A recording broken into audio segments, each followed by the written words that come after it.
To Jamb 2011 economics past question 27. An increase in the circulation of money without a corresponding increase in output will lead to A. Rise in income levels, B. Stagflation, D. Deflation, C. Deflation, D. Inflation. So inflation occurs when the volume of purchases is permanently running ahead of production.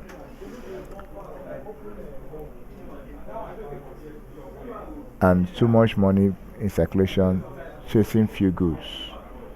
So in view of this, the correct answer is D, which is inflation. Option D is the correct answer. Thank you, and please subscribe for more past questions.